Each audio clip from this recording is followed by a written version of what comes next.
मेरा नाम कविता है। मेरी उम्र 18 साल है। मैं एक बहुत ही गरीब गांव से ताल्लुक रखती थी। मेरे माँ बाप बचपन में ही इस दुनिया से चल बसे थे। मेरे भाई ने ही मुझे पाल पोस कर बड़ा किया था। लेकिन जब मेरे भाई की शादी हुई तो भाभी के आ जाने के बाद मेरे भाई में भी बहुत सारे बदलाव आने लगे थे। मेरी भाभी दिन भर मुझसे घर का कामकाज करवाया करती थी। उन्होंने मुझे घर में पूरा नौकरानी बनाकर रखा हुआ था। मैं जब भी अपने भाई से कुछ पैसे मांगती तो वह भाई को मना कर देती और यही कहती कि इसे पैसे अब देने की कोई जरूरत नहीं। अगर आज तुमने इसे पैसे दिए तो यह आगे चलकर और ज्यादा चीजों की डिमांड करेगी, जो कि बिल्कुल भी सही बात नहीं है।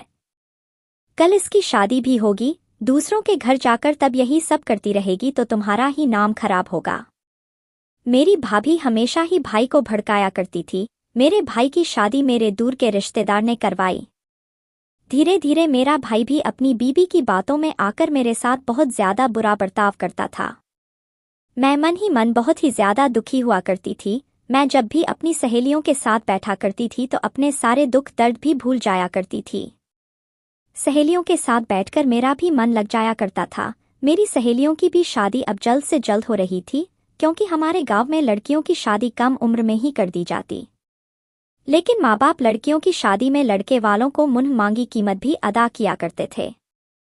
शादी होते देखकर मेरे भी कई सारे अरमान थे। मेरा भी मन था कि मेरी शादी एक ऐसा शख्स से हो जो मुझे बेपनाह मोहब्बत करे। मेरी सहेलियां भी मुझे सुहागरात की रात के बारे में बताया करती थी, जिसे सुनकर मेरे भी जज्बात उठने लगे थे। मैं कम उम्र की थी, इसलिए मुझे सुहागरात के बारे में बिल्कुल भी पता नहीं था। सहेलियों की बात सुनने के बाद और यही सोचती थी कि मैं इसी तरह अपने पति के साथ शादी की रात प्यार लुटाया करूंगी। अब मैं दिन रात यही सोचा करती थी कि जब मेरी भी शादी होगी तब मैं खूब मजे किया करूंगी। इस तरह मैं अपनी जिंदगी काट रही थी। घर के कामकाज करके मैं शाम को अपनी सहेलियों के साथ बैठकर बातें किया करती थी। अक्सर मुझे अपने पति के साथ सुहागरात के बारे में वह बताया करती थी। मैं भी उनकी बातों को सुन सुनकर बड़ी ही मजे लिया करती थी। धीरे धीरे अब मेरी भी शादी की उम्र हो चुकी थी। इसी वजह से भाई ने भाभी से कहा कि वह मेरे लिए रिश्ता ढूंढने लगे हैं, जिसे सुनते ही भाभी जल्दी खड़ी हो गई और कहने लगी कोई जरूरत नहीं है। जब भाई और मैंने भाभी की तरफ देखा तो वह कहने लगी, मेरा मतलब है कि मैं खुद अपनी ननंद के लिए अच्छा सा रिश्ता ढूंढी हूँ। यह सुनते ही मेरे चेहरे पर एक मुस्कुराहट आई थी। मैंने सोचा चलो आज कहीं ना कहीं भाभी के दिल में मेरे लिए मोहब्बत जाग उठी, क्योंकि वह भी एक औरत है और मेरी शादी भी एक अच्छे से घराने में करेगी। यही सोचते सोचते अब कुछ दिन बीत चुके थे। तभी भाभी एक दिन हमें कहने लगी कि कविता, एक लड़के के यहाँ रिश्ता पक्का कर दिया है। जब मैंने यह बात कही कि भाभी आपने तो उस लड़के को मुझसे मिलवाया नहीं, तब भाभी कहने लगी यह कोई बात हुई, लड़कियां भला लड़कों से मिलती है क्या? मैंने कहा कि ठीक है, तो आपने भाई से क्यों नहीं मिलवाया? दोस्तों, मेरी भाभी जो थी वह बड़ी ही चालाक किस्म की थी, जो उन्हें पता था कि मेरी शादी में लड़के वालों की डिमांड के अनुसार उन्हें देना पड़ेगा। उन्होंने बड़ी ही चालाकी से मेरे भाई से कहा कि उन्होंने एक बहुत ही अच्छे घराने के लड़के से मेरा रिश्ता पक्का कर दिया है, और खुशी की बात तो यह है कि इस लड़के के परिवार वालों ने शादी के लिए कोई डिमांड नहीं की, यानी कि हमारा कोई खर्चा नहीं होगा। जिसे सुनकर भाई कहने लगा, ये तो बहुत ही अच्छी बात है, मुझे मेरी बीवी पर पूरा गर्व है, वह मेरी बहन के लिए बेहतर ही चुनेगी। मैंने भी सोचा कि चलो अच्छी बात है, भाई के ऊपर ज्यादा खर्चा नहीं आएगा। इसी तरह कुछ दिन बीत चुके थे। भाभी के कहने से मेरी शादी एक हफ्ते के बाद होने वाली थी। उन्हीं हफ्तों में अपनी शादी के लिए मैं बड़ी बेकरार थी।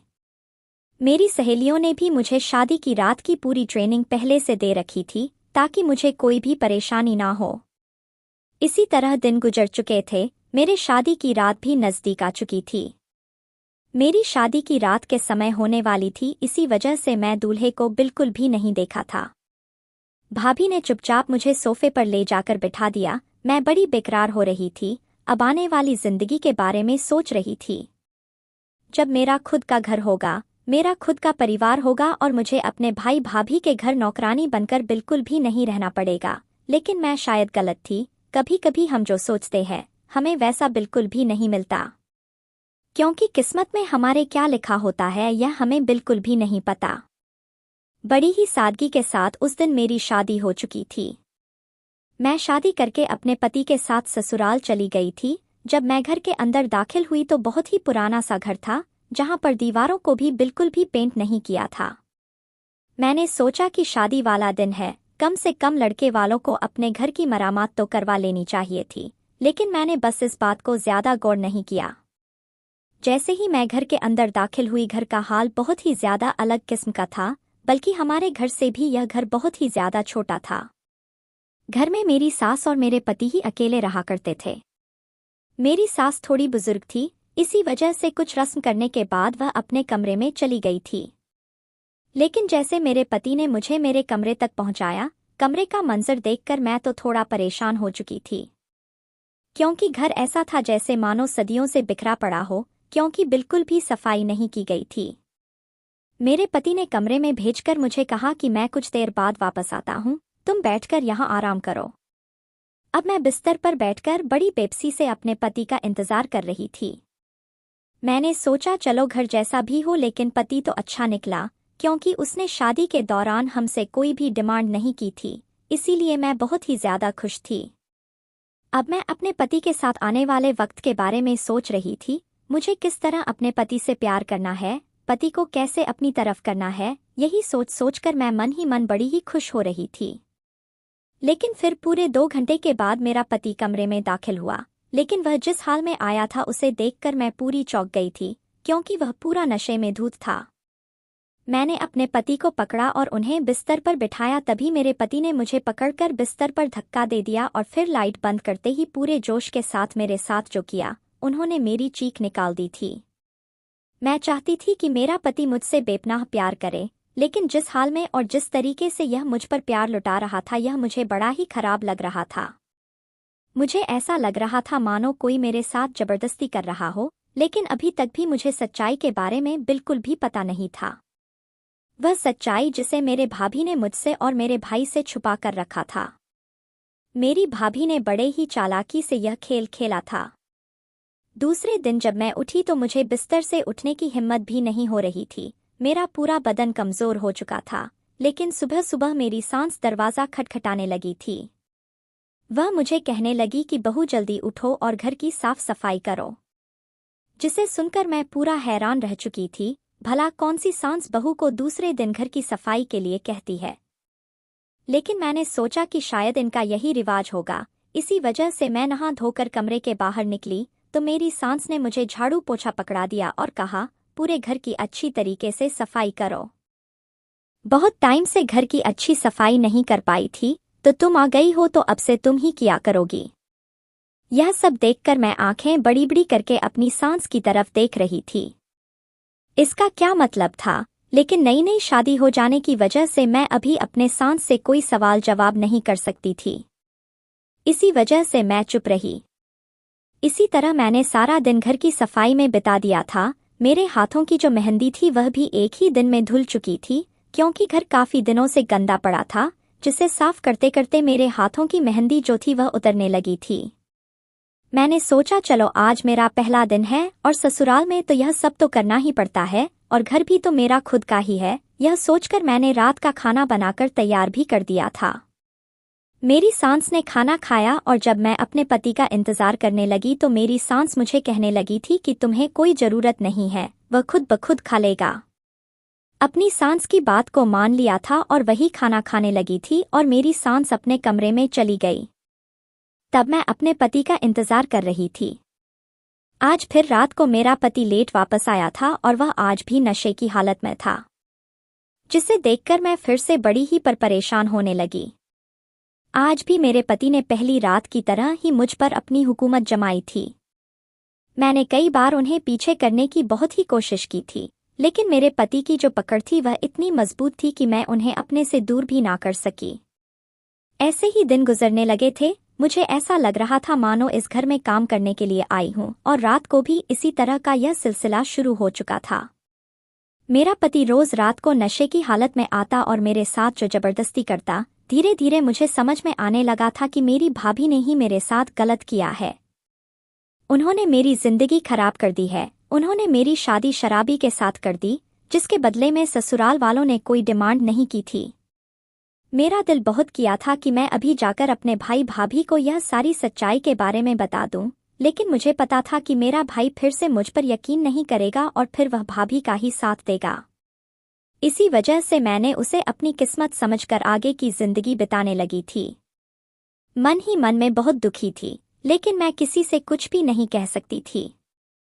घर की हालत भी खराब होते जा रही थी, क्योंकि मेरा पति एक दिन पैसा कमाता तो दूसरा दिन उसे पैसे को उड़ा देता।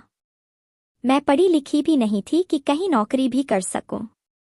मेरे ससुराल में 2 गाय थी जो मेरी सास की थी।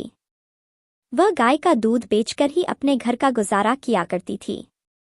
मैंने धीरे धीरे गाय का दूध बेचना शुरू कर दिया था। मैं दूध बेचने के लिए लोगों के घरों में जाया करती थी। धीरे धीरे मेरे हालत बेहतर होना शुरू हो गए थे, लेकिन मेरा पति भी जबरदस्ती इन पैसों को छीनकर शराब पीने के लिए चला जाया करता था। मैं अपनी किस्मत को बहुत ही कोसती थी। भगवान ने आखिर मुझे किस चीज की सजा दी है। तभी मुझे एक दिन पता चला कि मैं मां बनने वाली हूं। मां बनने के खुशी में मुझे अपनी जिंदगी में एक रोशनी की किरण मिली थी। बच्चों को देखकर ही मैंने अपने आने की जिंदगी के बारे में सोच लिया था। मेरी सास भी अच्छी किस्म की थी। बच्चे की खुशी में उसने मेरा साथ देना शुरू कर दिया। अब वह घर के कामकाज में भी मेरी मदद किया करती थी। मेरा पति इस हालत में भी मेरे साथ गलत ना करें, इसी वजह से उसने मुझे अपने साथ अपने कमरे में सोने की इजाजत दे दी थी। इसी तरह मैं भी अपनी जिंदगी बिता रही थी। अब मैं आने वाली जिंदगी के बारे में सोचने लगी थी कि मेरे छोटे छोटे बच्चे होंगे और वह मुझे माँ माँ कहकर पुकारेंगे। पति का तो प्यार इस जन्म में मिला ही नहीं और ना ही मुझे मेरे माँ बाप का मिला है। कम से कम मेरे खुद के बच्चों को तो मुझे प्यार मिलेगा, यही सोचकर मैं बहुत ही खुश थी। फिर पूरे 9 महीनों के बाद मैंने 2 जुड़वा बच्चों को जन्म दिया था। कुछ दिन तो मैं बिस्तर पर ही आराम कर रही थी, क्योंकि बच्चे हो जाने की वजह से मुझ में बहुत कमजोरी आ चुकी थी। लेकिन अब धीरे धीरे घर के हालत भी फिर से खराब होने लगे थे, क्योंकि मेरा पति तो कोई कामकाज बिल्कुल भी नहीं करता था। उसे बिल्कुल भी मेरे बच्चों की कोई भी फिक्र नहीं थी। मेरी सास थी जो मेरे बच्चों को देखभाल किया करती थी। फिर 1 महीने के बाद मैंने फिर से दूध बेचने का काम शुरू कर दिया। 1 महीने दूध ना बेचने की वजह से जो मुझसे दूध खरीदा करती थी उन्होंने किसी और से दूध लेना शुरू कर दिया था। इसी वजह से अब मुझे दूध बेचने में थोड़ी परेशान होने लगी थी। मैं जब शाम को अपने बच्चों के पास आती तो भूख से बिलखते रहते और रो रहते होते, जिसे देखकर मुझे काफी दर्द भी होता है। मन ही मन में बहुत दुखी होती कि कम से कम अपने बच्चों के लिए भी कुछ नहीं कर पा रही। मेरी सास मुझे बहुत हिम्मत दिया करती थी। वह मुझे हमेशा कहती थी कि तुम बहुत ही बहादुर लड़की हो, तुम बिल्कुल भी हार मत मानो, देखो कहीं दूसरी जगह पर जाकर दूध बेचा करो, शायद वहां किसी को जरूरत हो। यही सोचकर दूसरी जगह पर जाकर लोगों के घरों में दूध बेचना फिर से शुरू कर दिया था। कुछ दिन तो मुझे थोड़ी परेशानी हो रही थी, लेकिन बाद में धीरे धीरे मेरे दूध की बिक्री होने भी लगी। लोग दूध के बदले मुझे काफी अच्छी कीमत भी दिया करते थे, जिससे मेरे घर के हालत बहुत बेहतर होने भी शुरू हो चुके थी। एक दिन जहां मैं दूध बेचने के लिए रोज जाया करती थी, वह एक औरत थी जिससे मेरी मुलाकात हुई थी। वह औरत मुझे कहने लगी कि तुम्हारा दूध बाकी दूध वालों के मुकाबले काफी फ्रेश होता है। तुम एक काम करना, यहाँ से कुछ दूर एक बहुत बड़ा सा बंगला पड़ता है, तुम वहां पर ही रोज दूध देकर आना। वहां पर तो तुम्हें काफी अच्छे पैसे भी दें। जिसे सुनते ही मुझे अंदर ही अंदर बहुत ही खुश हुई थी। मैं बहुत ईमानदार लड़की थी, मैंने कभी भी दूध में मिलावट नहीं की थी, इसी वजह से लोग मुझसे दोबारा दूध खरीदा करते थे। दूसरे दिन उस औरत के कहे के मुताबिक मैं उस पते पर पहुंच चुकी थी। वह अब बंगला आगे से काफी ज्यादा दूर भी था, जिसे चलते चलते मेरे पैरों में सूजन आने लगी थी। वह घर बाकी घरों के मुकाबले काफी अलग सा था। जब मैं उस बंगले का दरवाजा खटखटाया तो सामने एक बहुत ही हैंडसम सा आदमी आकर खड़ा हो चुका था। उसे देखकर मैं थोड़ी हड़बड़ा सी गई थी। वह मुझे देखकर घूर कर कहने लगा कि आप कौन हो? मैंने कहा, जी मुझे यहाँ पर बताया गया कि यहाँ पर फ्रेश दूध की जरूरत है। उस आदमी ने कुछ देर मुझे ऊपर से लेकर नीचे तक देखा और फिर मुझे पूछने लगा, तुम दूध में मिलावट तो नहीं करती? मैंने यह कहा कि नहीं नहीं, आप एक बार इस दूध को खरीदे, जब आप इसे खरीदेंगे तब आपको खुद पता चल जाएगा। फिर उस आदमी ने कुछ देर सोचने के बाद मुझे कहा, ठीक है, तुम रोज मुझे 1 लीटर दूध रोज दिया करो। दूध देने के बाद मैं अपने घर वापस आ चुकी थी। अब मैं बहुत ही खुश थी, क्योंकि मुझे एक और जगह पर दूध बेचने का काम मिल चुका था। अब मैं रोज इसी तरह दिन रात मेहनत किया करती थी और रात को जब घर आती तो अपने बच्चों के साथ वक्त बिताया करती थी। धीरे धीरे मैं अपने बच्चों की ज़रूरतों को भी पूरा करने लगी थी, लेकिन मेरी जिंदगी में मुश्किलें कम ही नहीं थी, अभी भी बहुत सारी परेशानी आनी बाकी थी। एक दिन मैं उस आदमी के घर दूध बेचने के लिए गई। जब उसने दरवाज़ा खोला तो कुछ देर बाद ही अंदर से एक बहुत ही तेज एक बच्चे की रोने की मुझे आवाज़ आने लगी। वह आदमी भागता हुआ उस बच्चे को चुप कराने के लिए घर के अंदर चला गया। बच्चे की पुकार से मैं भी अंदर भागती हुई आई थी। उसका बच्चा बहुत ही जोरों से रो रहा था। वैसे वह बिल्कुल भी चुप नहीं हो रहा था, जैसे वह आदमी बच्चों को चुप करा रहा था। मैं एक माँ थी और इसी वजह से मैंने उस बच्चे को गोद में ले लिया और कहा, मैं इसे चुप करा देती हूँ। वह आदमी मुझे बड़ी बड़ी आंखें देखते हुए कहने लगा कि तुम तो एक लड़की हो और तुम कहाँ से बच्चों को संभाल पाओगी। तभी मैंने उनसे कहा कि मेरे भी 2 छोटे छोटे बच्चे हैं, आप एक बार मुझ पर यकीन करें। जब उसने बच्चे को मेरी गोद में दिया तो वह थोड़ी ही देर बाद वह बच्चा चुप हो चुका था। वह बच्चा बड़ा ही देखने में खूबसूरत था। उसकी मासूमियत उस बच्चे के चेहरे पर पूरी झलक रही थी। वह आदमी मुझे फिर से बड़ी बड़ी गहरी आंखों से देख रहा था। तभी मुझे कहने लगा कि तुम्हारी उम्र से तो यह अंदाज़ा बिल्कुल भी नहीं लगाया जा सकता है कि तुम 2 बच्चों की माँ हो। कुछ देर बाद बच्चा शांत हो जाने से मैंने उस आदमी को वापस कर दिया और दूध देने के बाद मैं अपने घर आ चुकी थी। अब मैं रोज दूध के देने के बाद उस आदमी के साथ बातचीत किया करती थी। वह आदमी बड़ा ही शरीफ इंसान था। उसने बताया था कि उसका एक ही बच्चा है और बच्चे की डिलीवरी के बाद उसकी माँ चल बसी थी, तभी से वह बच्चे को खुद ही संभाल रहा है। उसे बहुत दिक्कत होती है बच्चे को संभालने में। मैंने कहा तो आप किसी अच्छी सी लड़की को देखकर शादी भी कर सकते हैं। तभी उन्होंने कहा कि नहीं, कोई भी दूसरी औरत दूसरे बच्चे को माँ जैसे प्यार बिल्कुल भी नहीं दे सकती।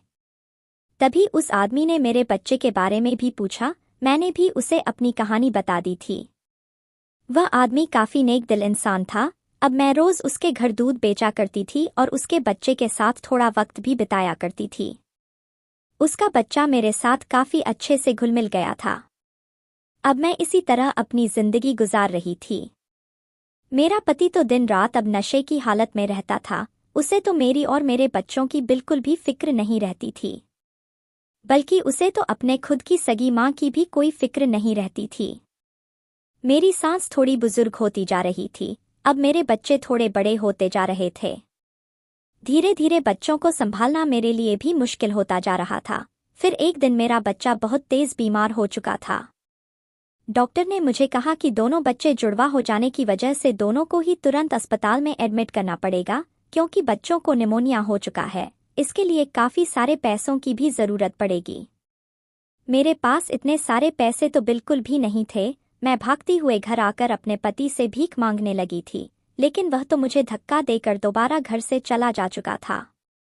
अब मेरे पास कोई रास्ता नहीं था। मैं जिन जिन घरों में दूध बेचा करती थी मैं वहां जाकर भीख मांगने लगी, लेकिन इतनी बड़ी रकम के लिए कोई भी मेरी मदद करने के लिए बिल्कुल भी तैयार नहीं था। मेरे पास सिर्फ अभी एक ही घर बचा था। मैं भागती हुई उस आदमी के घर पहुंची थी। मुझे इतना हड़बड़ाता हुआ देखकर वह आदमी मुझे कहने लगा, क्या हुआ कविता? मैं जल्दी से उसके आगे हाथ जोड़ दिए कि मुझे अभी कुछ पैसों की अर्जेंट ज़रूरत है। मेरे दोनों बच्चे बीमार हैं और उन्हें जल्द से जल्द हॉस्पिटल में एडमिट करना पड़ेगा।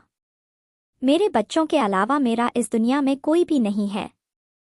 मेरा पति भी पूरा निकम्मा है। वह अभी मेरी मदद बिल्कुल भी नहीं करना चाहता। उसे तो मेरे बच्चों की बिल्कुल भी परवाह नहीं है। कुछ देर तो वह आदमी सोचने लगा और फिर उसके बाद उसने मुझे एक ऐसी बात कही जिसे सुनकर मेरी पूरी होश उड़ चुकी थी। वह आदमी मुझे कहने लगा कि आज मैं दूध तुमसे बिल्कुल भी नहीं लूंगा। मैंने कहा, अभी आप यह सब बातें क्यों कर रहे हैं? तभी वह कहने लगा, क्योंकि मैं चाहता हूं कि तुम मुझसे शादी कर लो। जिसे सुनकर मैं पूरा हक्का बक्का रह चुकी थी। वह कहने लगा, मेरा कोई गलत इरादा नहीं है। देखो मेरी बीवी इस दुनिया में नहीं है और मुझे भी अपने बच्चों के लिए एक माँ की ज़रूरत है। तुमने मेरे बच्चे को एक माँ जैसे प्यार दिया है और मेरा बच्चा भी तुम्हारे साथ काफ़ी अच्छे तरीके से घुल मिल चुका है। तुम मुझे अच्छी लगती हो, इसी वजह से मैं तुमसे शादी करना चाहता हूँ। तभी मैं कुछ देर चुप हो चुकी थी। वह बड़ी बड़ी आंखें करके मुझे देख रहा था। तभी वह मुझसे कहने लगा कि तुम अपनी पति की भी बिल्कुल भी फिक्र मत करो, वैसे उसे मैं कुछ पैसे देकर तुम्हें डिवोर्स दिलवा दूंगा ताकि तुम आराम से मुझसे शादी कर सकती हो। देखो इसमें तुम्हारी भी भलाई है, क्योंकि तुम्हें भी पता है तुम्हारा पति कभी भी तुम्हारे आने वाले वक्त में तुम्हारे बच्चों के साथ बिल्कुल भी खड़ा नहीं रहेगा। वह एक शराबी इंसान है। एक शराबी इंसान के साथ जिंदगी क्या होती है वो तो तुम अच्छे तरीके से जानते हो, और तुम कब तक ऐसे धक्के खाती रहोगी। मैं चुपचाप उस आदमी की सारी बात सुन रही थी। वह आदमी जो बातें कर रहा था वह एक हिसाब से बहुत ही सही कह रहा था। मैंने जब से शादी की है मैंने तब से कई सारे दुख खुद ही झेले हैं। मेरे पति ने कभी भी मेरा साथ नहीं दिया, उसने कभी भी मेरी ज़रूरत को नहीं समझा, और अगर आज मैं उस आदमी की बात नहीं सुनती तो मेरे बच्चों की भी जिंदगी का सवाल है। मुझे अपने बच्चों के लिए उस आदमी के साथ शादी करनी ही पड़ेगी। तभी मैंने उस आदमी की बात को मान लिया था। फिर उस आदमी ने मेरे कहे मुताबिक मुझे 1 लाख दिए थे, जो मैंने अपने बच्चों को अस्पताल में एडमिट करवाया। कुछ दिन मेरे बच्चों का इलाज चलता रहा और इसके बाद मेरे बच्चे बिल्कुल से सेहतमंद हो चुके थे। मैं वापस अपने घर ले आए।